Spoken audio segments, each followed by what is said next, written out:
All right, thank you very much. Welcome to our March breakfast debate. We are going to be talking about critical minerals and what are the impacts and implications in Tanzania, for Tanzania.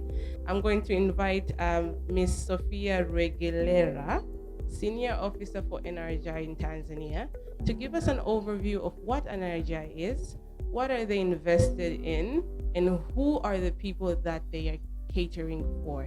We have worked in Tanzania because our approach to the work that we do is we do applied research, policy advice.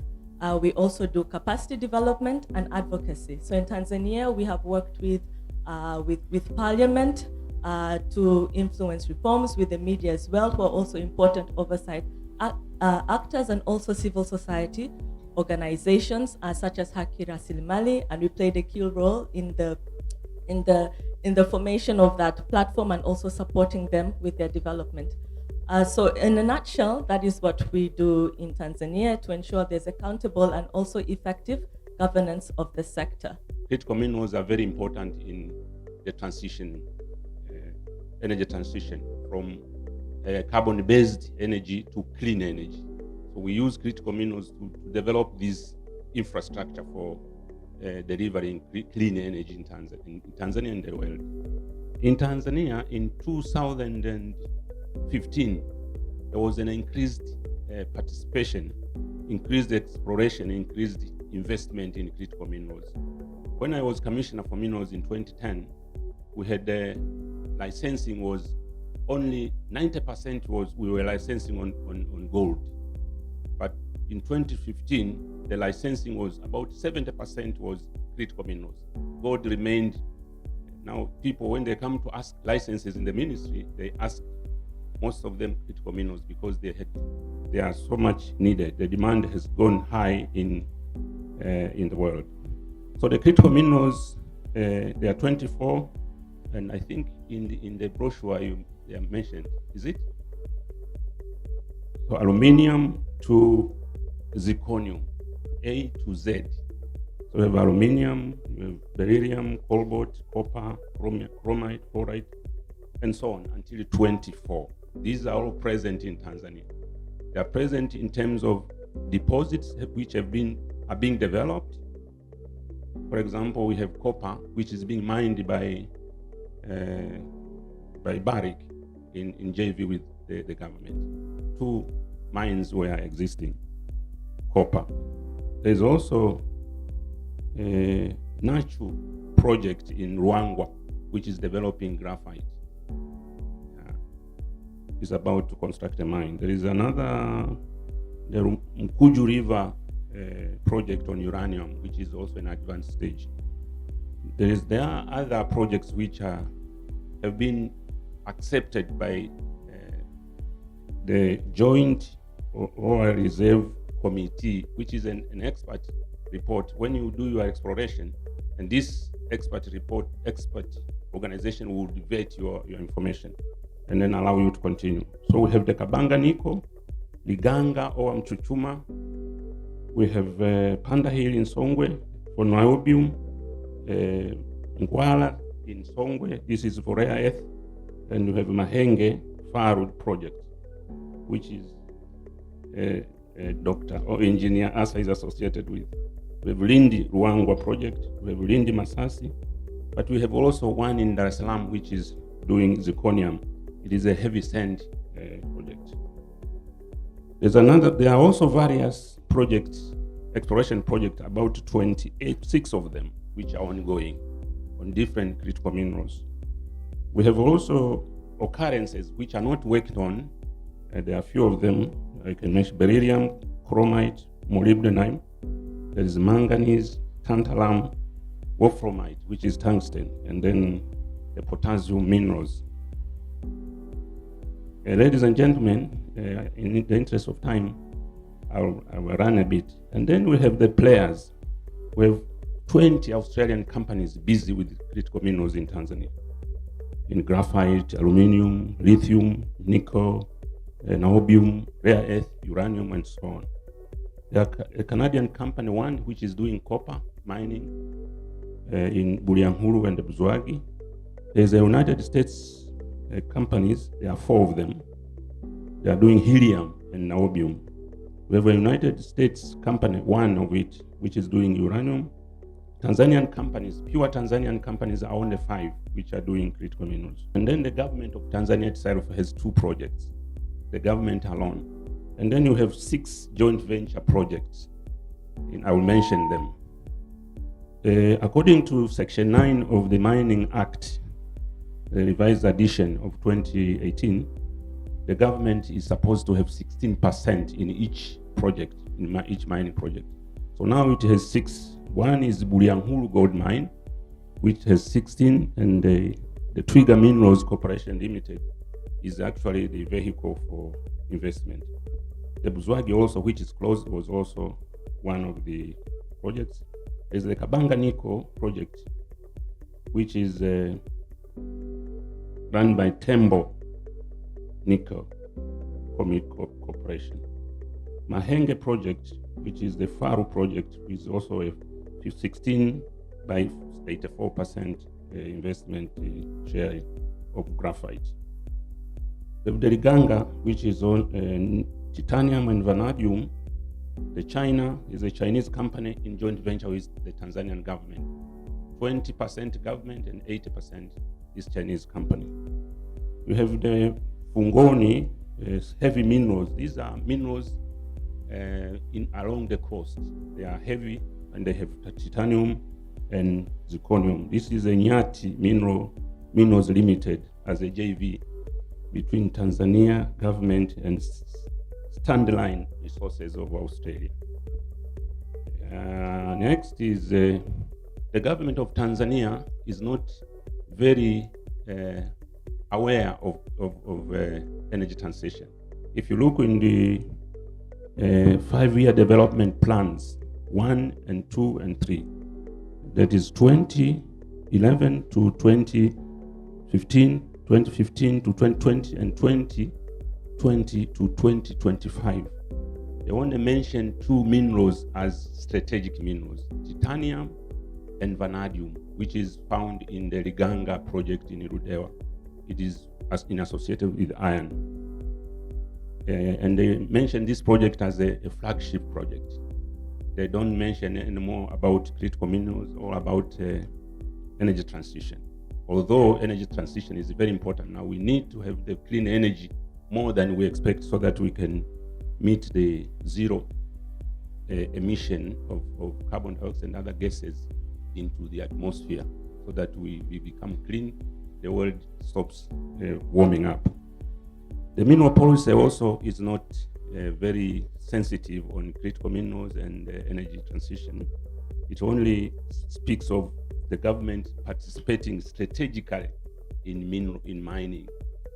That is section 5.5. But it doesn't mention anything about critical minerals or energy transition or something like that.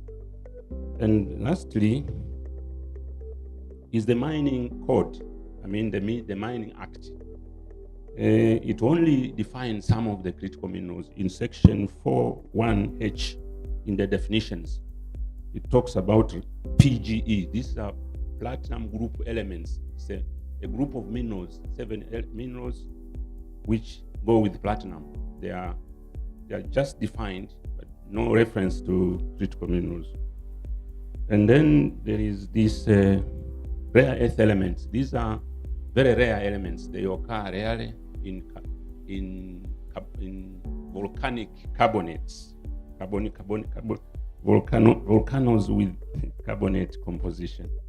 They are mentioned in the Act. And you have cobalt, chromium, manganese, molybdenite, and vanadium. They are mentioned without giving reference to critical minerals or to energy transition.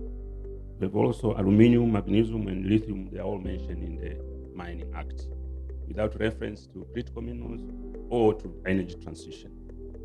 And lastly, critical minerals of Tanzania can make an impact in the world value chain, but it can also make an impact in developing our own clean energy infrastructure, like wind turbines, like solar PV, like geothermal, like uranium is a clean energy, but with some issues in the environment.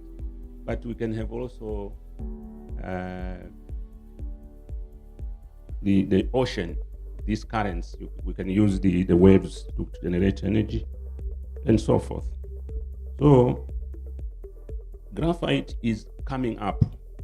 It is now, Tanzania is now ranked 5th in world resources in graphite. So we can make a difference if we start participating now. Nickel, we have a resource in Kabanga, which is about 10 to 19% resource, world resource rank, percent of world deposits. So we can make a difference if the government starts looking at these things in a different way. Uranium also is in the Mkuju River. We have a lot of uranium, and we can actually make a difference also if Tanzania looks at this in a different way. And finally, I would say, I'll leave you with a question which we can ponder together, that how can the government of Tanzania participate in the global effort, the energy transition, while maximizing benefits of the critical minerals in terms of using them locally, in terms of getting the value we need, in terms of adding value and so on. The aim of the study has gotten to us because one of the aims of the study is public awareness. So we want to be aware of what does it translate to us. Why is the world so interested in critical minerals? The principle that defines critical minerals is based on needs and the risk of supply. I just want to make it simple. I think Kafumu made it simple, but we engineers, I think, are used to make things a lot more simpler. So these are the two things that define critical minerals: the needs and the risk of supply. There is a definition which is used to define critical minerals, and I'll read it because it's quoted by others. They are defined as metals and the non-metals considered vital for the economic well-being of the world major and emerging economies, yet whose supply may be at risk due to geological scarcity, geopolitics, and the trade policies. Dr. Kafumu did not mention some countries which have already declared certain minerals to be critical, but if you read in his paper, he has mentioned them. So currently, if we are correct, it's only 3 countries which have declared certain minerals to be critical minerals from their aspects. These countries are the United States of America, Canada, and Australia. So we follow suit of the critical minerals more based on what has already been defined by these major economies. I have a chart which shows the composition of the requirement of these minerals in the energy technologies. This chart has got graphite as the required by 54% in mass. So what has been defined now driving energy technologies in terms of the minerals required, graphite in terms of volume, in terms of mass, is leading.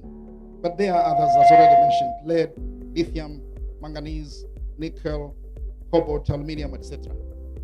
But in terms of mass, tonnage, the leading is graphite.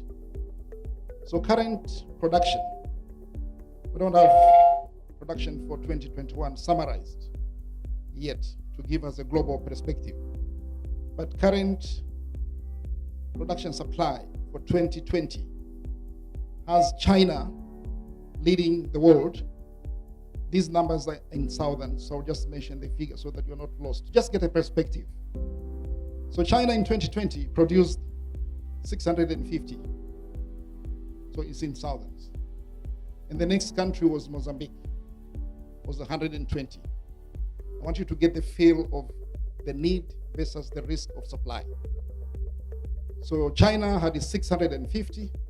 The second country was Mozambique. Our neighbors, they had 120, about a third of the leading. In this table, which has got 20 top, Tanzania number 8 ni 18. So we had 0.15 in 2020 as production. So that's about 150 tons only produced.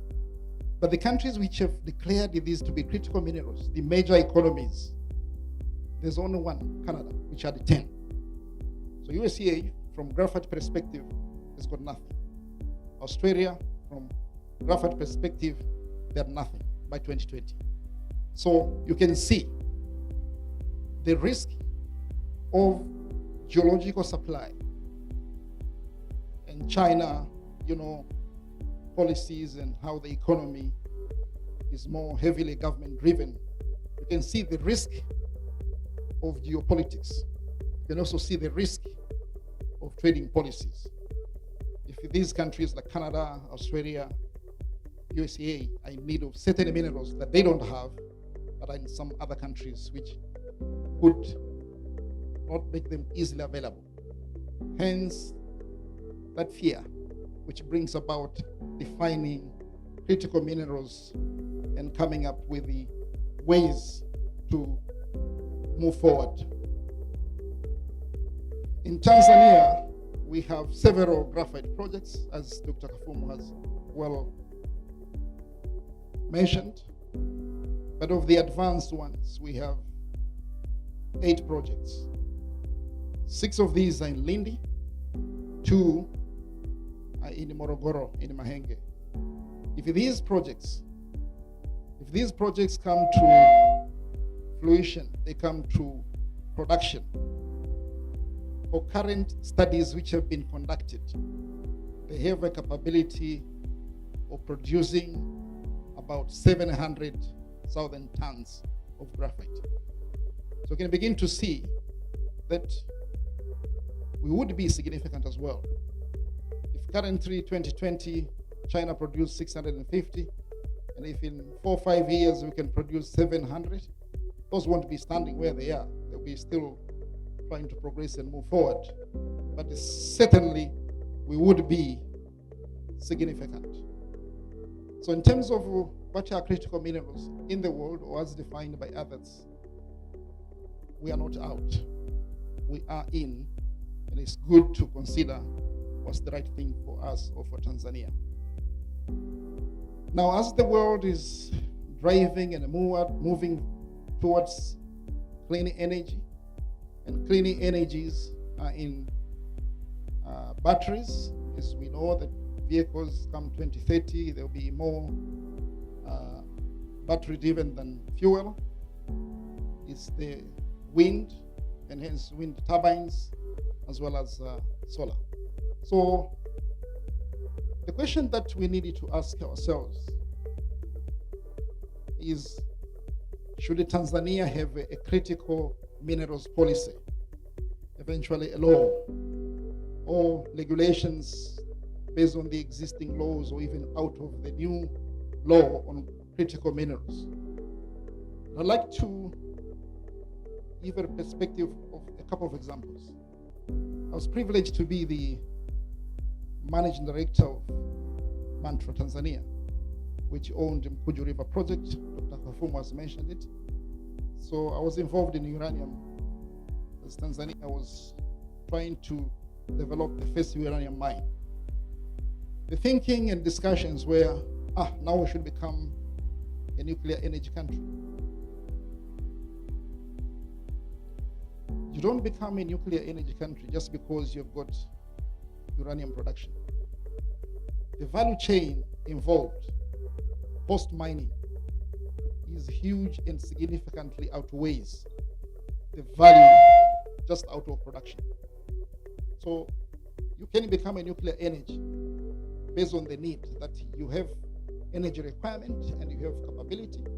You make that decision, you engage the involved international institutions, and then you move towards nuclear energy. It's not just because you've got uranium production, then want to nuclear energy country. No. And there's still a talk about gold. And it comes just because we are producing gold, that we should have gold reserves.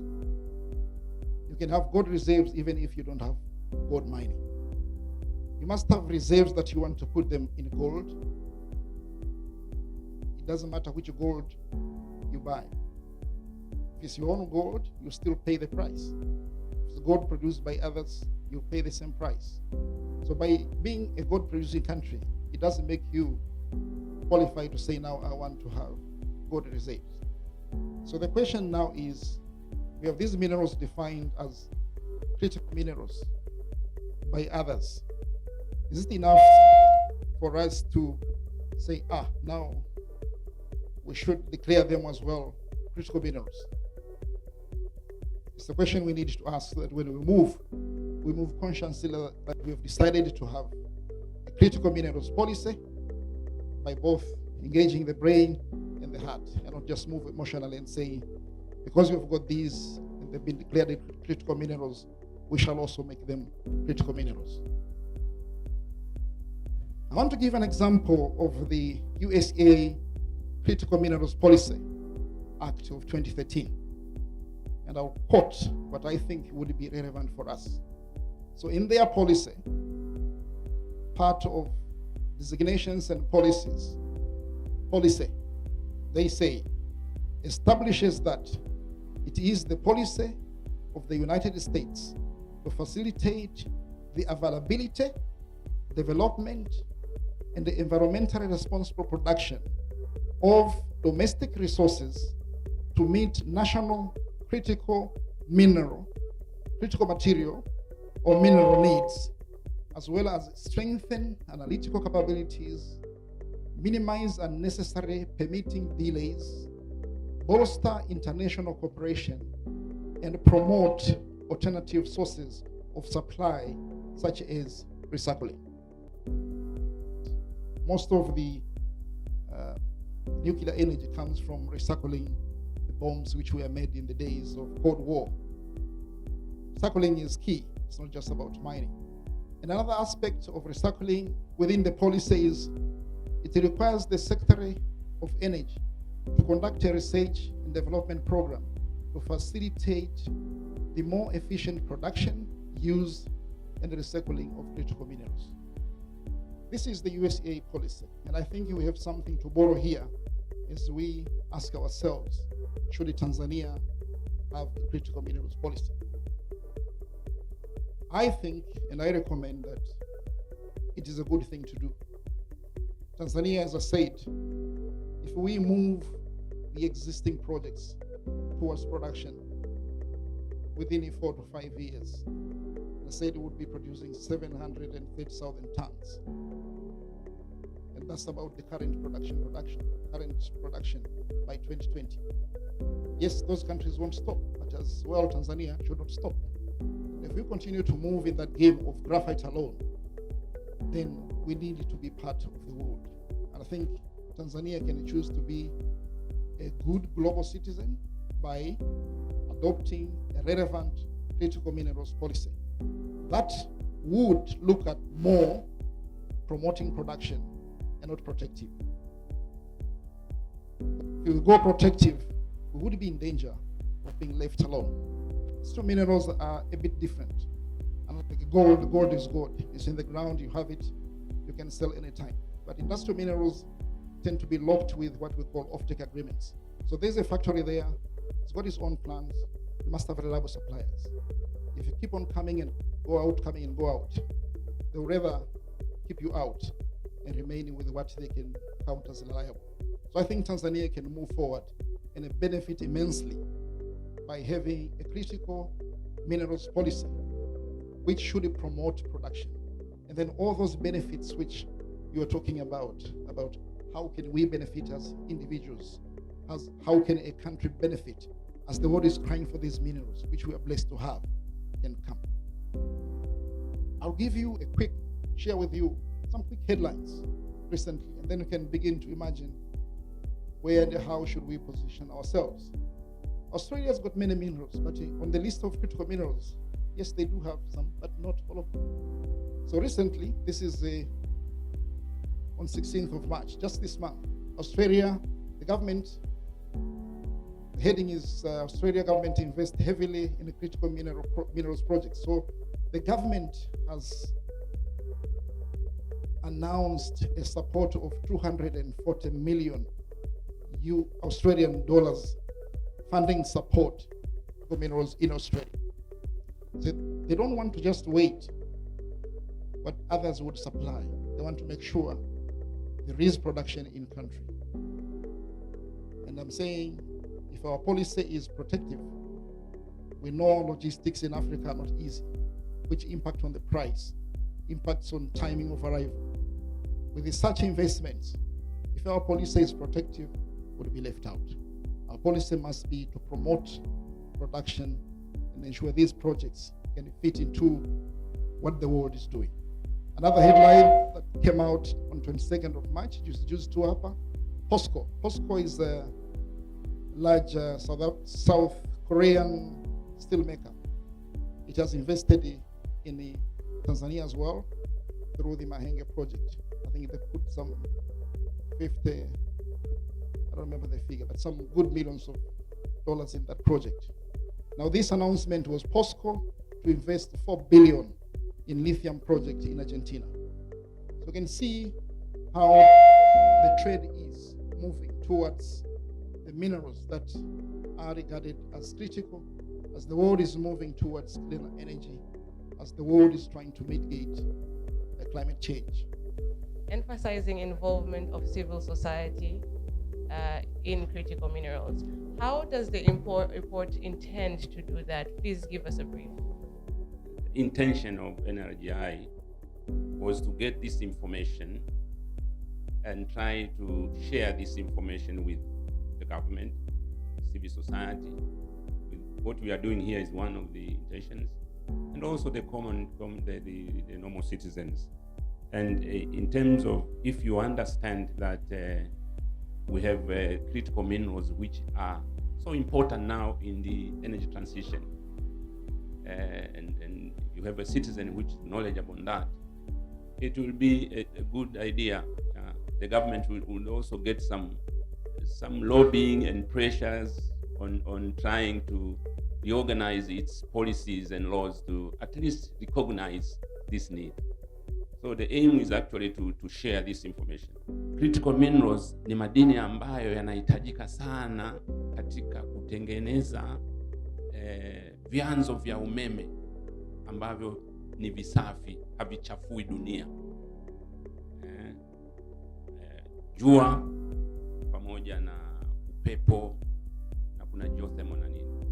Sasa madini yanayotumika kwenye vyanzo hivyo ndio haya critical minerals, na Tanzania tunayo. Kwa hiyo nia ya NGRI ni kwamba tuwaeleze watu, tuwaeleze serikali, tuwaeleze wadau kwamba haya madini yapo Tanzania, na sisi tunatakiwa kushiriki katika hii juhudi ya kusafisha dunia, tusitumie nishati ambayo ni mbaya. Kwa hiyo ikafanywa hii research ili kushare hii information. What can Tanzania do to participate in this with all these minerals? Kwa sababu tunaweza tukaishia kama ninavyosema engineer kupeleka madini yetu nje tu basi, lakini tuna mitambo ya kuzalisha umeme hapa inayotumia graphite yote inaenda nje. Tuna magari ya umeme, tunaweza tukaanzisha kiwanda cha kutengeneza magari ya umeme tukitumia graphite lithium yetu hapa. Sasa tutazame kuadd value zaidi kuliko kushiriki katika value chain. Hayo ndio mazungumzo yanategemea, na ndio ilikuwa mategemeo ya NGRI kushiriki na nyinyi au kuwapa information. I thank you very much. So, Engineer Mwaipopo, it is said that the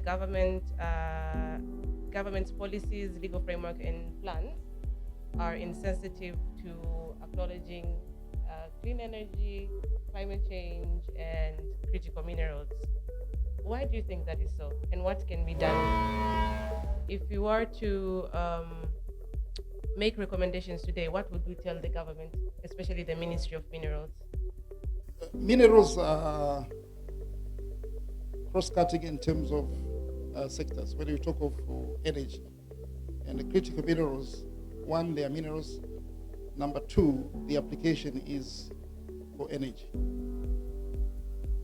And as a country, Tanzania, we haven't come to that point of the two ministries or sectors to look at the clean energy perspective and how would the minerals that we have play part. And I think because mainly we don't have that sector of batteries as an example. We haven't gone into manufacturing wind turbines, and the same with the solar. So there is a missing link, and as Dr. Kafumu has just said, we can be producing and engage with the world to make sure the world is supported to get clean energy and hence mitigate on climate change. I think that's the right thing to do, which we are capable to do immediately. But we should not just dwell there. We need as a country to say, we are privileged to have these minerals, and we are also energy users. There's no one who is not in demand of energy. Our development hinges on energy supply. We don't have enough electricity with the energy mix that we have now. So it would be for the two to come together, but mainly for the energy to look at the energy mix. Our energy mix now is heavily hydro, impacted heavily by dry weather, and the thermal to some extent. So the energy mix that we have doesn't even think of these new technologies, the cleaner energy technology. So it goes start from looking at that and then link with what we have and identify in those areas which are the low-hanging fruits, which can we easily jump into. Some other wouldn't be easy to do in 5 or 10 years, but there are some that can be done in a short period of time. I want to add on what he has just said, that I was at one time a board member of the company which is doing graphite in Luangwa, Uranex. And we had agreed with the previous government of phase 4, that we produce graphite, and part of that graphite would remain in Tanzania, and we would establish a factory at the processing zone in Ubungo to produce batteries. And we had agreed already and signed this. So we had some off-takes for China and other countries, but part of that would come to produce batteries, which are batteries for vehicles and batteries for other uses. So I'm saying this example as we can make some policies and laws that somehow makes us negotiate with these companies to localize some of their activities. If we talk of turbines, for example, rare earth is needed for making these electromagnets, strong magnets for generating the electricity. And the rare earth is here. So we can negotiate, as he has said, with some of the world organization that we need some turbine factories to be generated in Tanzania, and we use our own rare earth. So this is the most important thing, that the government has to look at this and start thinking about using these critical minerals locally. Of course, joining the world market is okay, but locally, how can we use them? Asante sana. We are the umbrella organization, our members being the medium and large scale mining companies and service providers in the mining industry. As you all know, our young brothers, the small scale miners, they've got their own umbrella organization, which is called FEMATA. I think you know it all. So basically, we are like the bridge between the government and the investors in the mining industry. We are the people who are supposed to ensure that people are investing in a conducive environment. They have mentioned these 24 critical minerals, but in order to have them, developed from exploration to processing, you need to have the policies in place which enhance those kind of activities. You see? So if our members feel that there are areas which need to be improved so that they can enhance the exploration and mining and the downstream processing, we take the agenda to the government, make sure that we engage and negotiate so that at the end of the day, it's a win-win. The government gets its revenues in form of corporate taxes and other taxes, the employment for its people, and the other benefits which are associated with having those projects in place. So, and likewise, when the government puts some policies in place or some directives through the chamber, we take back the message to our members, make sure that they do their business, but in conformity with the law of the land. Like we did mention before, Energy High has conducted a study, and we are the people. And this study, as you heard, we are the target group of the study, right? And I see young people here, I see women here. So this is an opportunity for us to input on the study. As we discuss, let's think along those right lines, okay? So we think about the study and how us as Tanzanians would like to benefit from critical minerals. And as we have heard, that the laws, the legal frameworks are kind of insensitive about critical minerals and clean energy. So let's think along those lines. Let's think about umeme kukatika kila siku wakati tuna wind power turbines and everything else. Tufikirie along those lines. So let's go for 5 minutes to discuss on our tables. I would like to hear representations from women, how clean energy, how critical minerals can benefit resources, delivering public resources for women in rural areas. Okay? So let's think along those lines.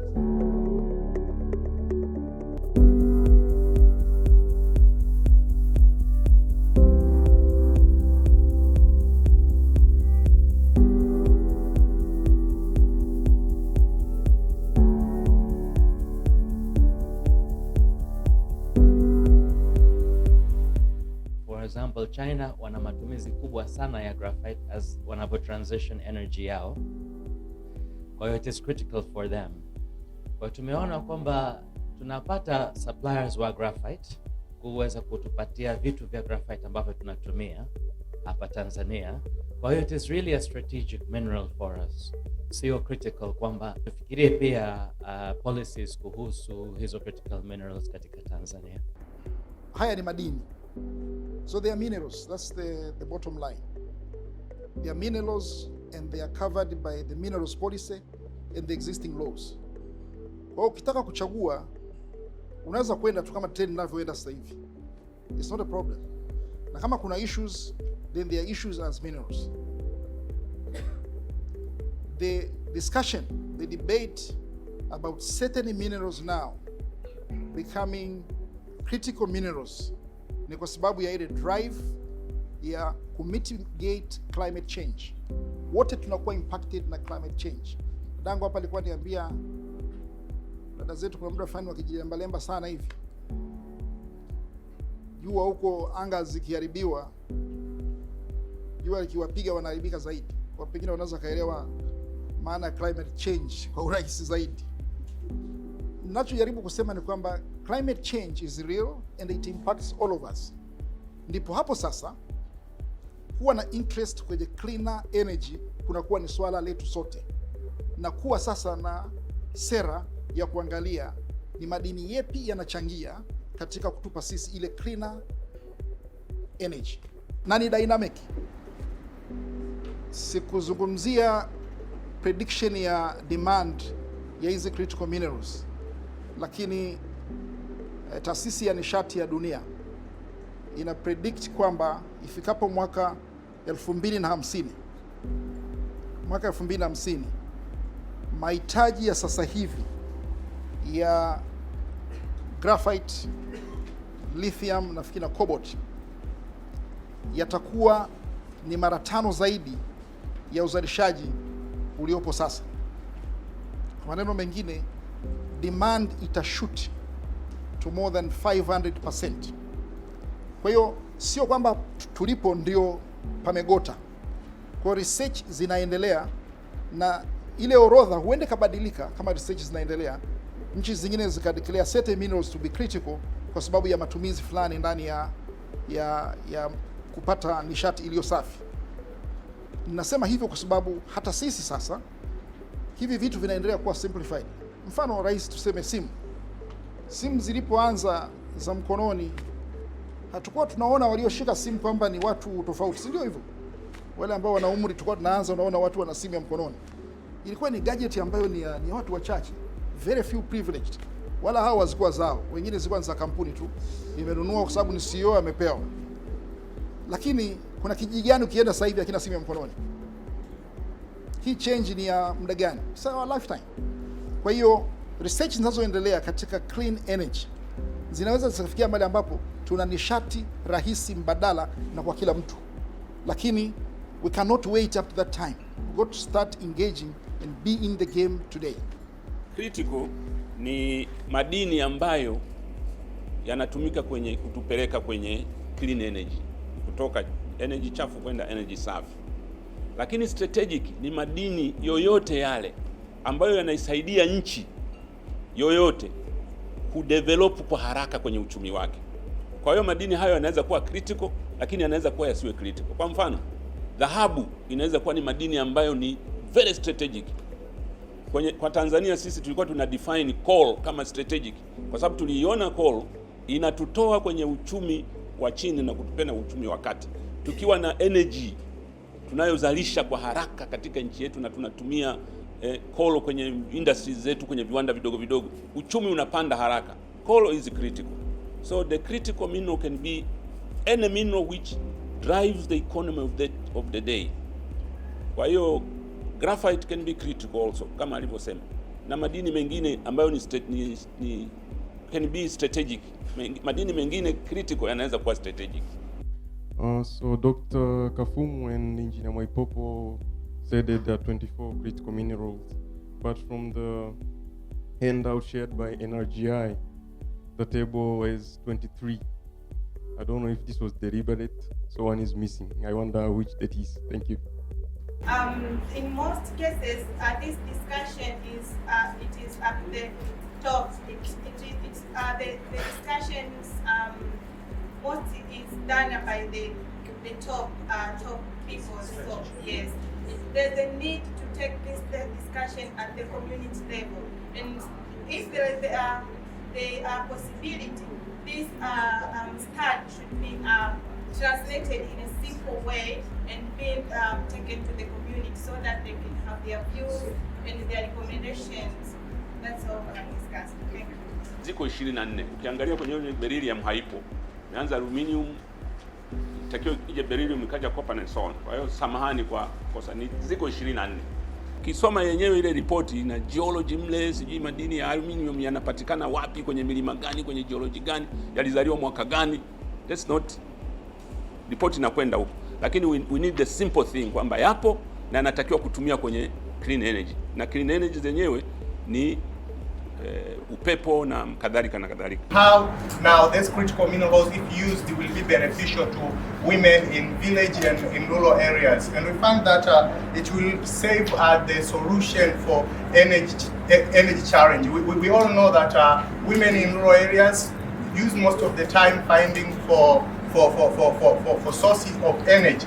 In most of cases, they use charcoal and firewood, which we know that they are very bad for the environment. Also, it will give them time for leisure and provide them an opportunity to engage in various economic opportunities and production if these particular critical minerals are being taken into use.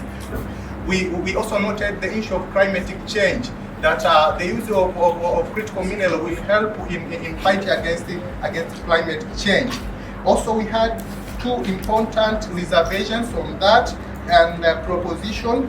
One was that investment in mineral is too risky, and I have liked very much the articulation that has been given by the previous speaker, that there should be government should put in place mechanism and policy to ensure on how now are we going to tackle and use the available opportunity of critical minerals in our country. That is one. The second one and the final one is that And one of the presenter has shown us that on the first regime of the government of the United Republic of Tanzania, there were agreements on how these critical minerals could be taken into use, and the fact that that has not been a case in the fifth and perhaps in the sixth regime. Now it seems like there is no political will in developing policy toward the use of critical minerals. How are we going now to push forward in ensuring that we have a policy which is very sustainable and which is very inclusive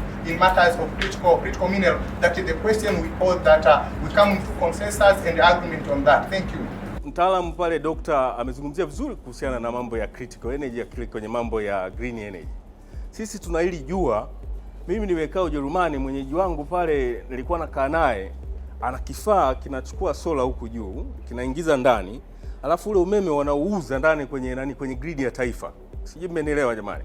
Kile kifaa chake hatumii umeme wake yeye.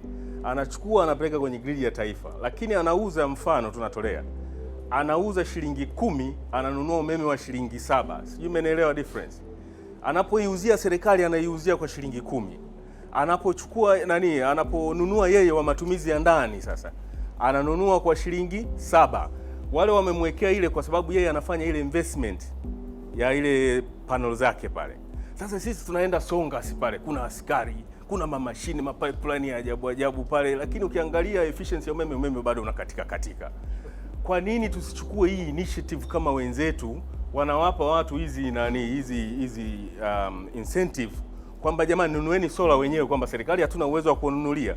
Nunueni, wekeni mapano, lakini nyinyi mtakuwa mnatuuzia sisi kwenye grid ya taifa. Hiyo teknoloji ipo. Sasa mimi natokea maeneo ya Mara kule. Ile kuanzia Serengeti tembea mpaka huku Msoma mjini. Pasua, kuna Wakenya wana hivi vidude vyao vya sola. Kwa nini serikali haifanyi hiyo kitu? Tunazungumza mambo ya kufukua, tutafuta umeme wa madini si wa nini. Sasa hivi tumetengeneza libwao kubwa kule, sisemi kama ni bad project, lakini tunaharibu environment kule.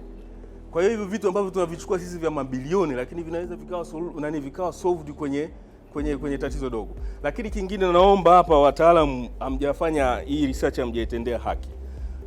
Elimu haijazungumzwa properly hapa. Mmeigusa tu, mmeifanya namna hii. Lakini elimu gani sasa?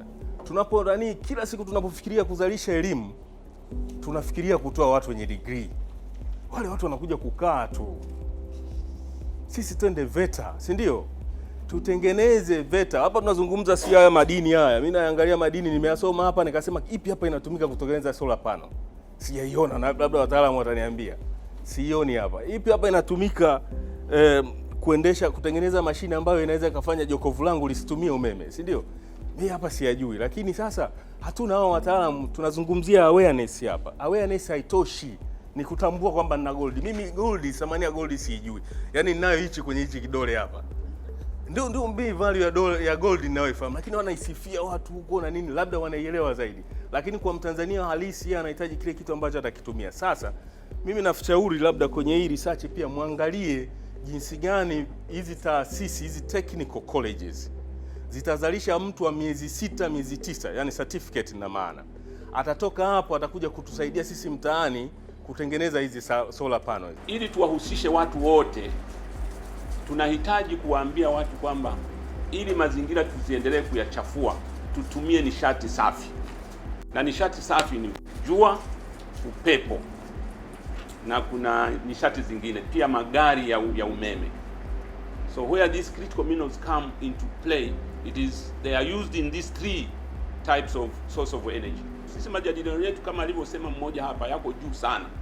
We need to go down to the people. Na tunawashirikishaje wananchi? Kuna level 2 sasa. Level ya kwanza ni kuwahamasisha wananchi hawa watumie clean energy.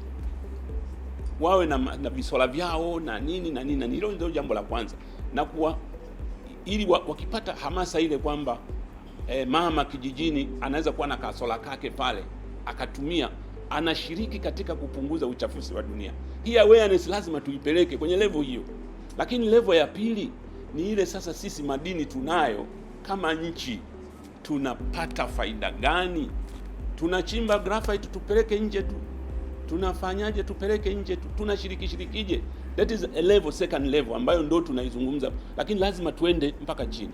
tukiwafanya wananchi wetu wawe na awareness ya kushiriki kwenye climate change, madini haya ya critical minerals yatakuwa yametumika vizuri.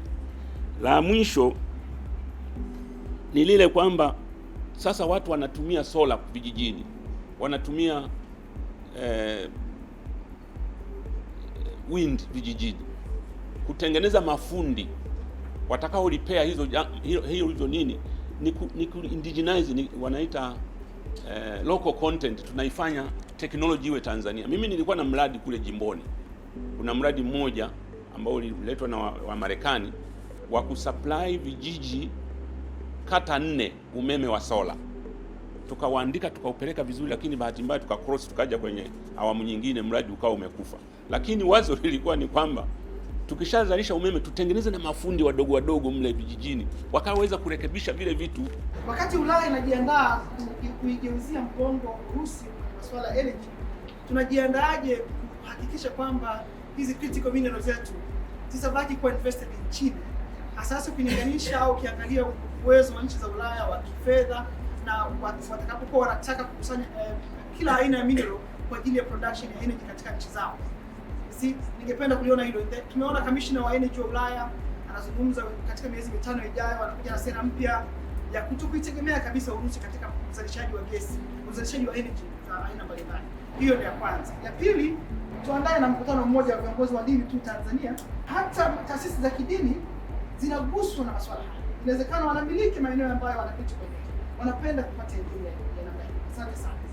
It is also important, as I said when I was finalizing my presentation, to think what the government of Tanzania can do to participate in this global endeavor ya energy transition. Inaweza katengeneza kisheria kidogo, ikarekebisha sheria, inaweza isitengeneze sheria kabisa ya energy transition au ya critical energy, lakini kwenye sheria zetu tukataja haya maneno, kwenye sheria ya madini, kwenye policy tukataja na tukatengeneza utaratibu ambao tunapozungumza na wawekezaji mahali ambapo tunaweza tushiriki. Kama mfano niliotoa kwamba sisi tuliamua kwenye kampuni ile ya Australia tuchukue part ya graphite tutengeneze battery hapa, unaona. Lakini katika mazungumzo tunaweza pia tukafika mahali kama tutahamasisha wananchi wengi wakatumia clean energy, demand ikawa kubwa, sio vibaya kuzungumza na kampuni inayotengeneza maturbine huko duniani, ikaanzisha kiwanda hapa tukatumia nini yetu. Those are the things ambazo tunaweza kufikiria kushiriki kwa maana ya kutumia madini yetu vizuri. Mkutano wa viongozi wa dini nadhani ni wazo zuri, lakini tunakwenda na simple ile inayowahusu watu. Tunatumia maneno lakini tunawafikia viongozi wa dini kuambia jamani, tutumie clean energy, tushiriki wote katika kuifanya dunia iwe safi. Nafikiri sisi kwetu inakuwa ni swala zima la the energy mix ambayo imeongelewa hapa, kwamba ile risk ya kudepend kwenye aina moja ya nishati inatupeleka wapi au inatupelekaje, au aina 2 au 3 za nishati.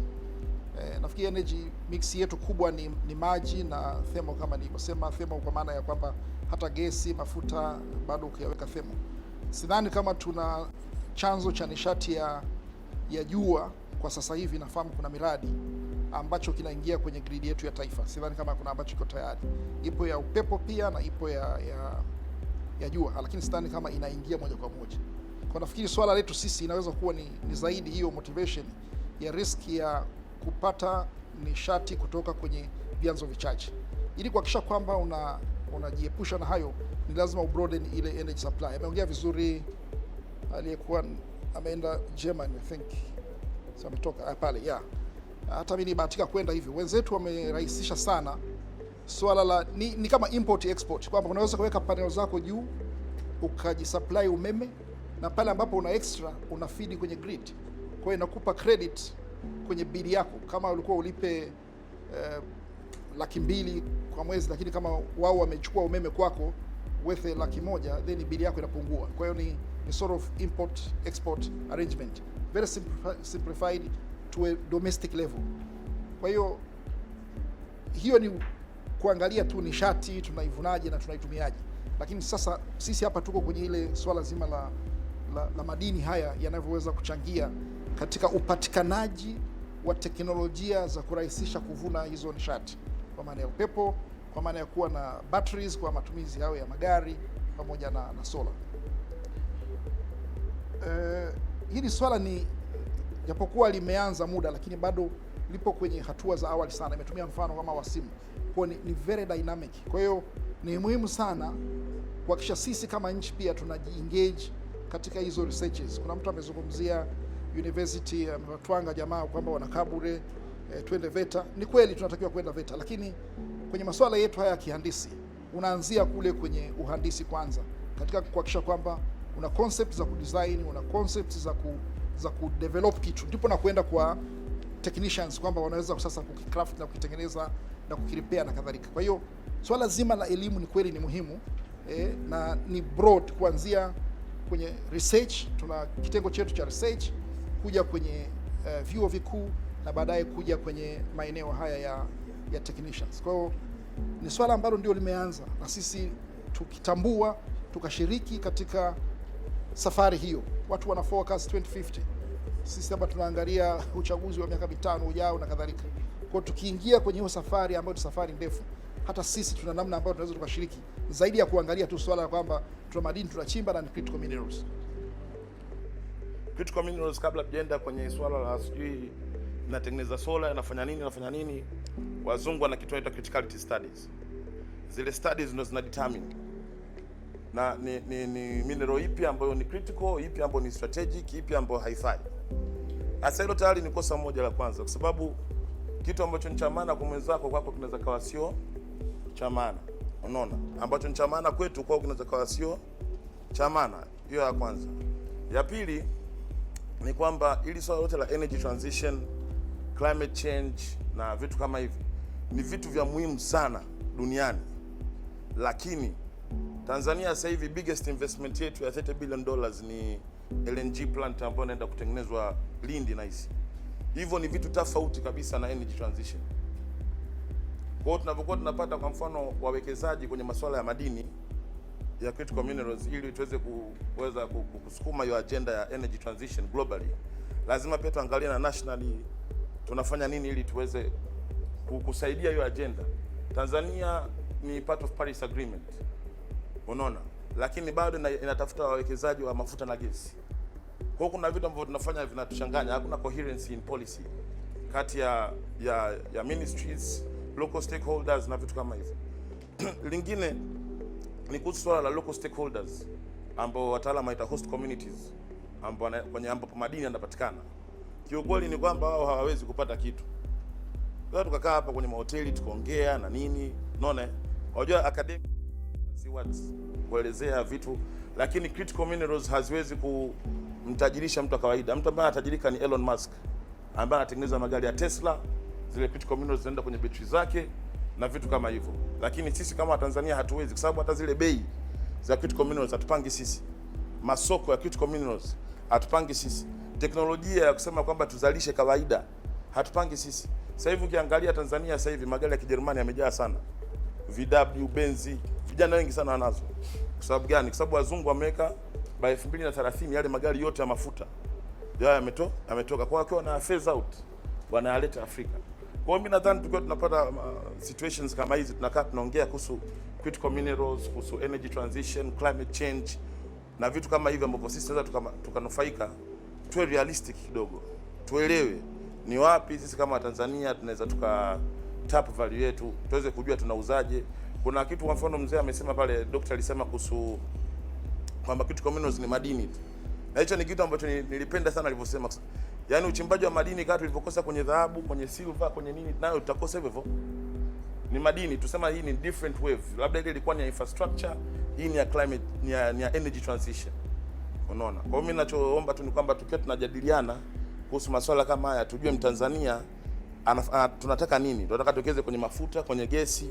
Je, tunataka twende kwenye energy, climate change? Kuna issue ambapo wengine wanasema kuhusu renewable energy. Umeme Tanzania ni siasa. Renewable energy haipo connected kwenye government. Ile nini, ile main grid ambayo alikuwa anasema. Ushaelewa? Kwa hiyo inamaanisha hatuwezi kuruhusu, yani mwanasiasa hawezi kuruhusu Tanga sijui wapi wazalishe umeme wao, alafu mbunge akisimama pale anasema nini? kama sera itawekwa vizuri na chombo kinachosimamia masuala ya utunzi na utekelezaji wa sera hizo, mimi sioni kama kutashindikana kitu chochote. Lakini ni kweli kwamba tunahitaji sana kutumika kwa hizi critical minerals katika nchi yetu kwa ajili ya maendeleo ya nchi yetu. Kwa mfano, ningetamani kuona kwamba wakati wa kutekelezeka kwa sera hii, jamani, basi serikali yetu ijitahidi kuona namna ambavyo makundi yote yatanufaika pasipo kuumizwa. Kwa mfano, hakuna kitu kinachoumiza kuona kwamba mgeni ni mzuri na ana baraka zake anapoingia nyumbani, lakini baraka za mgeni huyo zikifika mahali pa kumweka pembeni mtoto wa familia, basi mwisho wa siku mtoto huyo ataendelea kubaki na pashako, na mwisho wa siku atalaumu hata kuzaliwa kwake katika familia hiyo, na mwisho wa siku atageuka na kuwa tena adui na mwiba wa familia kuendelea, pamoja na mgeni aliyoko ndani ya nini, ya nchi hiyo. Kwa kuongea hivi, jamani, sihamasishi chochote kinacholeta ama kinachohatarisha maendeleo ya nchi yetu. Nasisitiza kwamba chonde serikali iendelee kuona umuhimu wa kuwajali wananchi wake, pamoja na kwamba mgeni naye ni mzuri, athaminiwe na apewe haki zake pasipo kuathiriwa haki za msingi za mwananchi. Asanteni sana. Serikali yetu kama nilivyosema ni insensitive kabisa, kama alivyosema mtoto wa profesa hapa, energy is politics. Serikali yenyewe haiko sensitive, na sasa tunatakiwa katika through hizi policy forums zetu hizi tuisensitize serikali, tuifanye iwe sensitive, iweze kutengeneza sera ambazo tuanze kufikiria kutoka kwenye LNG huko, kutoka kwenye kutumia sijui Nyerere nini ambayo inaendelea kuharibu tu mazingira yetu, twende kwenye clean energy, twende kwenye critical energies, critical minerals. Hilo ndio jambo kubwa kabisa, lazima serikali iwe pamoja na sisi. Vinginevyo, mimi nimekuwa mbunge, tunasema sana mle bunge, tulikuwa tunasema sana bungeni, jamani, serikali tutoke huko kwenye energy chafu. Na nimekuwa wizarani, wenzangu Mchampaka, unajua energy walivyokuwa wanahangaika na wanaita umeme jadidifu, sijui unaona, wanahangaika, lakini it is not gone, haijapelekwa serikalini na kutengeneza policy ambazo zitatutoa huko. Kwa hiyo ndio ni kazi yetu sasa sisi kama NGOs na nini, tuipeleke serikali, tuisensitize serikali iweze kutengeneza policies. Na hapa policy ya madini na sheria ya madini lazima iwe sensitive kwenye haya mambo sasa hivi. Ndio maana tumeisema, na amesema engineer pale, nchi zingine wametengeneza policy kabisa inasema, na sisi tutengeneze kitu kama hicho, tuanze kupambana na hili jambo. Hapa naona kwamba kuna different understanding from different people. Kuna citizen perception ambayo ningeshauri kwamba NRGI waweze kufanya a simplified version for the citizens, kwa sababu lugha ambayo tunazoziongea, kama tumeangalia, kila mtu anaongea lugha tofauti, ingawa tunaongelea kitu kimoja according to interest and needs. Kwa hiyo kungekuwa kuna simplified citizens version if the budget allows, a strategic one for the government, na pia kuwa na an evidence-based one for CSOs. Just categories, kwa sababu the document is broad na kila mtu ana role to play, na hiyo ni main objective yetu kama the study says. So bila kupoteza muda, ninafahamu kuna a multi-stakeholder reference group ambayo NRGI is part of it, na imetajwa hapa before na Dr. Kafumu, lakini watu wengi hatuifahamu ni nini, inafanya nini, najikita kufanya nini, na nani yupo humo ndani. Kwa hiyo ningependa kuonesha kama wanawake nao wapo kwenye sekta ya madini, especially in the extractive sector. Nitamuita dada Theo from NRGI aje hapa atuelezee hiyo multi stakeholder group ni nini, inafanya kitu gani, na nani anaweza kujiunga au nani yupo humo ndani. Hiyo group ilianzishwa mwaka jana 2021 na ina almost 38 members kutoka mashirika tofauti, sana kutoka kwenye CSO organizations, na the main purpose ya kuunda hii group ilikuwa ni kwa ajili ya kuongeza uelewa wetu, like the knowledge and like sharing the like knowing the public, getting the public awareness kwa ajili ya hizi organization sisi sote, ili tuweze kuiongelea kwa undani hii topic, kwa sababu hii topic ya energy transition kwetu sisi kama NRGI ni priority. Kwa hiyo tukaona tuweze kushirikiana pamoja na organizations zingine na watu wengine kutoka labda academia, kutoka government, kutoka sehemu zingine tofauti ili tuweze kuendeleza mbele haya mazungumzo ya energy transition. Yeah, hiyo ndio ni main purpose, lakini pia kuna purpose nyingine ambayo ilikuwa pengine ni just to increase the participation ya CSO pamoja, discussion, advocacy kwenye hii topic ya critical minerals. Na ya mwisho kabisa ni masuala ya network na kushare hiyo knowledge pamoja. Hiyo ndo main purpose ya hilo group, na iko open kwa sasa hivi. Yoyote mwenye interest ya kuweza kujiunga anaweza akajiunga. Kwa sasa hivi tunafanya online, tunaifanya through Zoom. Tumekuwa na series ya different presentations zinazohusisha topic za critical minerals and energy transition. Kwa hiyo karibuni sana. Kwanza ni washukuru sana Policy Forum kwa kutupa nafasi na kuandaa mjadala huu na sisi kushirikiana kuwapa kile ambacho kidogo ambacho tumefanya kama taarifa ya utafiti. Ni washukuru sana Policy Forum kwa hilo. La pili, ningewashukuru sana watoa mada na wajadili mada kwa mchango wao mzuri na ufafanuzi na kutuelimisha kiasi kikubwa kuhusu mjadala wetu wa leo unaohusu critical minerals.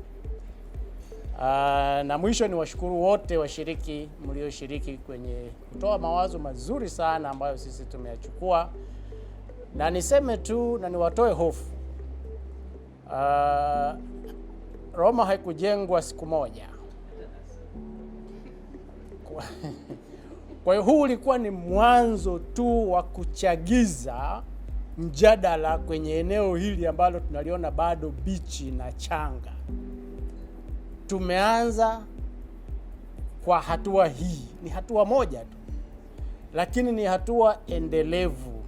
Tutaendelea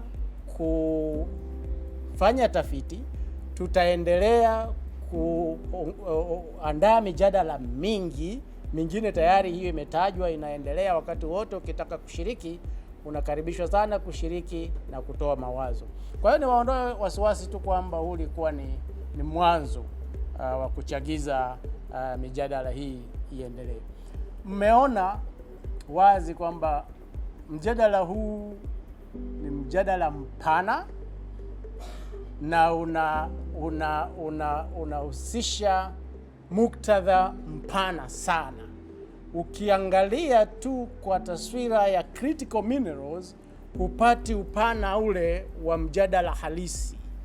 Ukiangalia kwa upana wake kuanzia kwenye mabadiliko ya tabia ya nchi ambayo engineer alisema hapa, climate change is real. Lakini kuna la pili sasa. Kwa sababu climate change is real, dunia yote inahama kutoka kwenye matumizi ya nishati chafu. Nilipata msamiati juzi wakiita nishati kisukuku. Msamiati mzuri sana. Fossil fuel. Inahama kutoka kwenye fossil fuel kwenda kwenye clean energy. Kwa hiyo energy transition is a global imperative. We have to. Na kama Tanzania hatuwezi kubaki nyuma. Sasa, critical minerals ni malighafi. Malighafi inayotumika kwenye teknolojia ya nishati safi. Kama Tanzania, sisi ni wazalishaji wa nishati safi au ni wazalishaji wa malighafi inayotumika kwenye kuzalisha nishati safi? Nimesikia hapa tunasema sola. Tutumie sola. Sola inazalishwa wapi? Hata maintenance bado hatuna. Kwa hiyo kwa sasa tunaanza kwenye hatua ya wazalishaji wa malighafi inayotumika kwenye kuzalisha nishati safi. Sasa kama mzalishaji unanufaikaje? Ndio swali la msingi hapa. Tanzania sisi kama wazalishaji kimkakati tunanufaikaje na haya? Na tunanufaikaje sio tu kwa sababu ya kuuza na kupata mapato, tunanufaikaje ili na sisi twende kwenye behewa moja na hawa, kwa maana ya na sisi tuhame domestic energy transition, na sisi tuhame kutoka kwenye nishati chafu, tuungane na wenzetu. Kwa hiyo ni mjadala mpana sana unaendelea, na kwa kusikiliza haraka haraka hapa nimalizie tu kwa kusema katika eneo la sera ni eneo litakalohitaji mjadala mpana zaidi, kwa sababu kwanza kwa haraka haraka hapa nimeshasikia imegusa sera kama 4. Inagusa sera ya madini, inagusa sera ya nishati, inagusa sera ya viwanda, kwa maana ya kuandaa sera itakayovutia uwekezaji wa kutumia hizi rasilimali kuzalisha hizo nani. Lazima sera ya viwanda ihusike. Inahusisha sera ya elimu, kuanzisha innovation centers ambazo zitajenga vijana wetu kuweza kutumia hiyo na kuzalisha teknolojia hiyo ya nishati safi. Kwa hiyo na kuna sera zingine bado zitaguswa. Kwa hiyo ni mjadala mpana ambao unahitaji utafiti katika maeneo hayo yote. Inagusaje sera ya elimu, inagusaje sera ya viwanda, inagusaje sera ya nishati. Bila hizi sera kuzungumza kwa pamoja, tutakuwa tuna sijui wanahitaji ile, utakuwa unakuna tu juu, lakini huwezi kuwa umefikia kile ambacho unakihitaji. Kwa hiyo niwatie moyo tena, na nimemisi sana Policy Forum Imani, nimemisi sana Policy Forum debate. Kwa hiyo nikiwepo nitashiriki kwa zaidi. Niwashukuruni tena sana, tuanze na tuendelee na mjadala na tuwe na siku njema. Asanteni sana. So tuweze kuangalia what role do we have to play katika your own capacity kuweza kusukuma hili gurudumu. Leo tumeongelea critical minerals, tumeongelea clean energy, tumeongelea climate change, lakini what role do we have to play in achieving the realization of Sustainable Goal 13 ya climate action ya Sustainable Development Goals? Sawa. What role do we have to play as citizens? Mjadala usiishie tu humu ndani tukasema okay, tumesikia tumemaliza, lakini twende tukafanyie kazi ambayo tumeweza kuongelea. Vitu vingi tumesikia, VETA, kuwa na watu ambao waweza kufanya kazi, kuna investment, kuna technology, kuna nini, lakini sisi tunaweza kufanya kitu gani ili tuweze kurealize hiki ambacho tumekiongelea hapa. Kwa kusema hayo, naomba niwashukuru sana. Jina langu ni Iman Ramadhan Hatibu from Policy Forum. Mpaka mwezi ujao April, ambao tutakuwa tunaongelea ripoti ya mkaguzi na mdhibiti wa hesabu za serikali, CAG's report.